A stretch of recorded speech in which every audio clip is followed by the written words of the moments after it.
الرحيم. وأشهد أن محمدا عبده ورسوله لا نبي بعده أما بعد. وقال الله تعالى في القرآن الكريم: أعوذ بالله من الشيطان الرجيم. بسم الله الرحمن الرحيم. يا أيها الذين آمنوا كتب عليكم الصيام كما كتب على الذين من قبلكم لعلكم تتقون. صدق الله العظيم. Puji syukur marilah kita ucapkan kepada Allah yang mana Allah yang telah melimpahkan rahmat, nikmat serta hidayahnya kepada kita semua, sehingga kita dapat berkumpul di tempat yang mulia ini. Salawat dan salam tidak lupa pula kita hadiahkan buat putranya Abdullah, buah hati Siti Aminah, intan permata kota Makkah, bagaikan ibu berurus salat, bagaikan jasa di waktu perang, yang bergelarkan alamin, yakninya Nabi besar Muhammad sallallahu alaihi wasallam, dengan mengucapkan Allahumma shalli ala Muhammad wa ala ali Muhammad. Yang terhormat Bapak Pengurus Masjid beserta perangkat-perangkat beliau, yang terhormat Bapak-bapak, Ibu-ibu, yang terhormat yang paling teristimewa sekali kepada guru pembimbing kami, yaitunya Bu Febri Weni SPD, umumnya kaum muslimin wal muslimat yang saya hormati dan dimuliakan oleh Allah Subhanahu wa taala. Sebelum saya masuk ke judul ceramah saya pada kesempatan kali ini, izinkan saya untuk memperkenalkan diri terlebih dahulu. Nama saya Diki Syahputra, alamat Alam PS, pendidikan di Pondok Pesantren Al-Ma'ruf Pasar Lama, kelas 8 atau kelas 2. Baiklah, saya langsung saja masuk ke judul ceramah saya yang berjudul 3 macam orang yang dimurkai oleh Allah Subhanahu wa taala. Hadirin wal hadirat sidang jemaah kami yang berbahagia. Sudah banyak tentu kita mendengar ayat-ayat Al-Quran atau hadis Nabi besar Muhammad sallallahu alaihi wasallam yang menyatakan larangan berbuat sesuatu yang dapat menyakiti hati kedua orang tua kita. Bahkan mengatakan saja di depan mereka tidak diperkenankan, apalagi berbuat sesuatu yang dapat mengakibatkan mereka murka dunia luka. Sebagaimana Rasulullah sallallahu alaihi wasallam bersabda yang berbunyi, salah satu la yanzurullahu ilaihim yaumal qiyamah al-aqli wa daini wa mudminul khamri wal mannan bima aqtar, yang artinya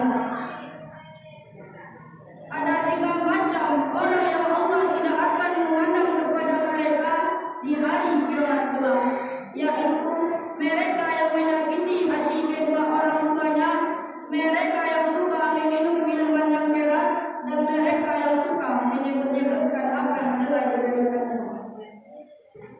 Hadirin wal hadirat sidang jemaah kami yang berbahagia, dari hadis di atas dapatlah kita ketahui bahwa terdapat 3 tipe manusia yang mana Allah Subhanahu wa taala tidak akan memandang kepada mereka di hari kiamat kelak. Tipe yang pertama, mereka yang semasa hidupnya tidak mau mempergauli kedua orang tuanya dengan baik, malahan justru kerap kali menyakiti hati keduanya, terlebih lagi kepada ibunya. Sebab ibulah orang yang paling kita hormati, sebagaimana jawaban Rasulullah ketika ditanya oleh seorang sahabat tentang siapakah orang yang paling kita hormati. Rasul menjawab, ibu sampai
sidang jemaat kami yang berbahagia.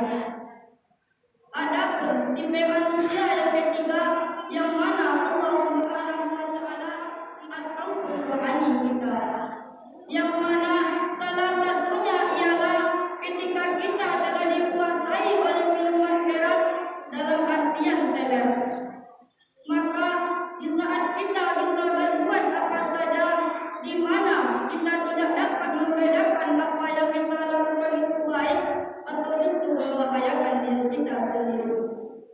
Oleh karena itu, Allah melarang keras kita untuk meminum minuman yang memabukkan.